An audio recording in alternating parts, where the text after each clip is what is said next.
Good afternoon, everyone. You're about to see a live picture from the Morning Star Baptist Church in Mattapan, where you can see Governor Charlie Baker has already stepped up to the microphone and is giving reporters a briefing on the state's fight against COVID-19 in these last 24 hours. It's just check in, and if I get given a chance to say a few words, I take advantage of that. And I've been doing that off and on pretty much since I became governor, and I've always viewed it as a unique opportunity to spend a few minutes with people when they're in a place that's really important to them. And I spoke here at Morning Star at an ecumenical service we had. It was multi-denominational, right around the time of our second inauguration. And I talked about the fact that in this job, I meet a lot of people who are going through really tough and difficult times and circumstances, and I was always comforted by how many of them found their faith to be a big part of how they persevered and worked their way through it. And honestly, it troubles me that at a point in time when so many people are appropriately concerned and worried about the present and the future and all the issues associated with COVID-19, we can't really give them the chance to come sit shoulder to shoulder as they normally would on a Friday or a Saturday or Sunday with people they've been sitting shoulder to shoulder with for years, to find that sense of hope and security and comfort that comes with being part of a community like this. And I spoke at Temple Emmanuel to an empty temple on Friday night at a Shabbat Shalom ceremony, and I spoke here today. These were both prearranged. They were part of my regular schedule, but I really wanted to keep them because I know how important this is to people, especially at times like this.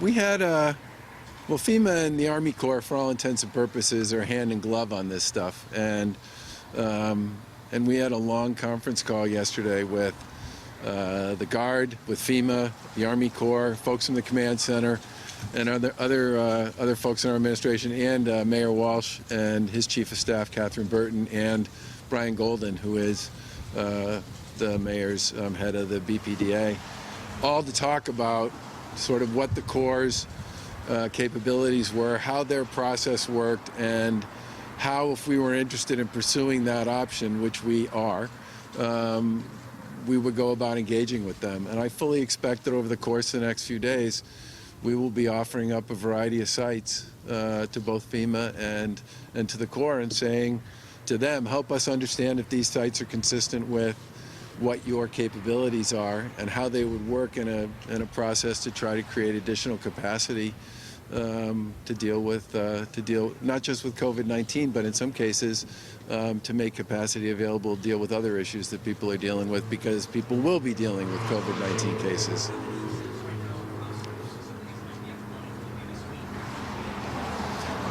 It depends upon the nature of the facility.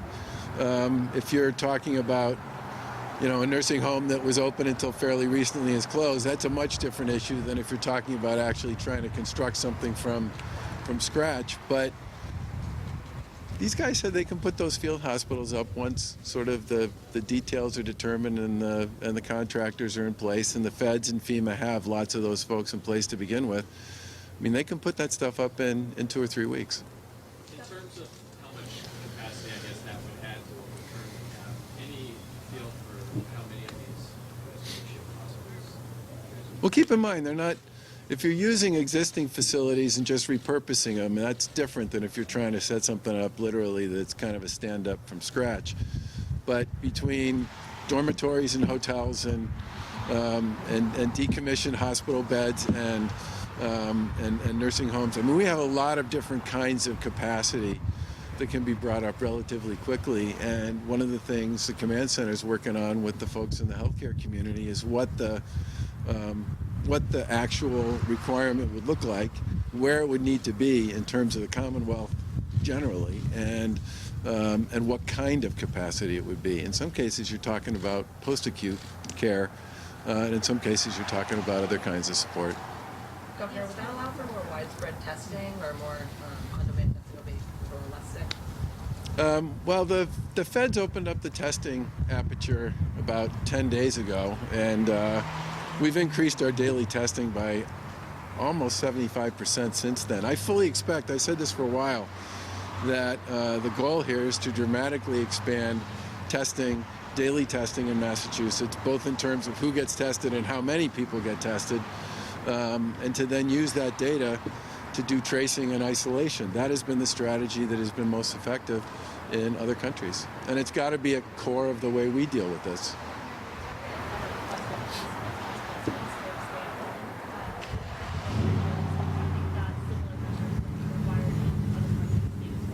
Well, the first thing I'd say about the case in Nantucket is we have talked to people on both Nantucket and Martha's Vineyard who say that a lot of people who have second homes there have been going there. We would prefer they not do that, and that they stay on the mainland and don't create additional issues for both of those islands at a point in time when they don't have the same level of service capacity in place they would typically have in the summer. We continue to work on the strategies that we have with respect to social distancing and work, and we're going to continue to adjust those as we see fit. Last question. Say again? Yeah, we have literally daily discussions, conversations, and dialogue with the State Department and with members of our congressional delegation, and in some cases, conversations directly with people who are working their way back here. And our goal is to make sure we get all those people back as safely and as quickly as we possibly can. But those are constant conversations. Yesterday we saw the case of 27%. Say again? Yesterday we saw the case of 27% big was coming out at the same pace. As we're nearing a 50% what are the conversations you're seeing about the trajectory here in Massachusetts? Well, keep in mind the testing went up almost 50% the past 2 days as well, each day. And I fully expect the testing is going to go up in leaps and bounds based on the changes in the federal standards and the availability of additional test capacity here in Massachusetts.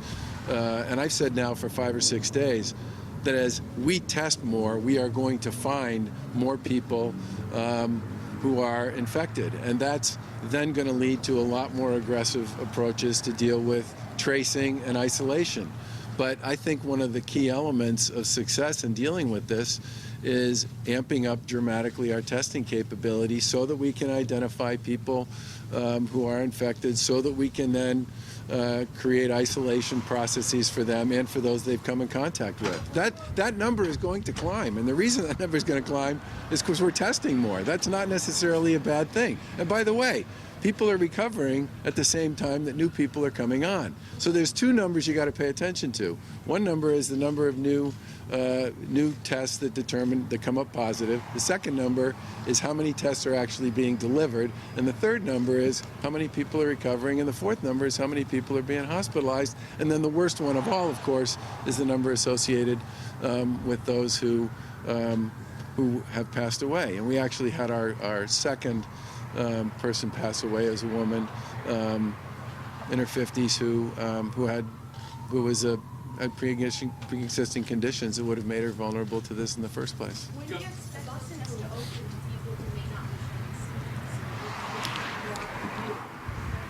be Well, the testing guidelines we and everybody else are using are the CDC guidelines, which literally have 6 or 7 categories, and they're not ands, they're ors. If you have one of the following things, then you qualify for testing. Say again?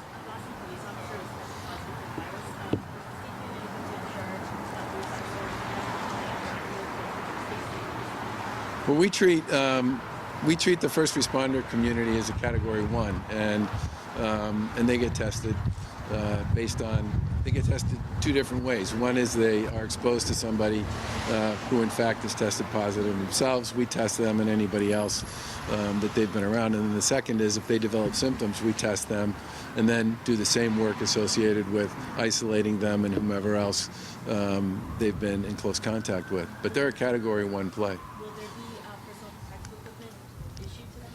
we and everybody else across the country are chasing PPE as hard as we possibly can. And we have orders out all over the country and frankly all over the world. And I am hoping and anticipating that the president's going to live up to the commitment that he made to me after I raised this issue with him earlier in the week, where I said, you know, you can't bid against us if you expect us to go out and buy this stuff. And he said the next day that if they're in a bid war with states and other entities, that they'll step back. Thanks, guys. Is the state issuing guidance to gas stations or anything like that where service contacts because they get bumped or something like that? The biggest thing I would say there is the same thing we've said since the beginning of this, which is personal hygiene is the most important part of all. You know, hand sanitizer, wash your hands, hand sanitizer, literally all the time, constantly doing that, because that is going to be, in many respects, one of the most important ways you can deal with something which is a contact-based transmission. Thanks, everybody.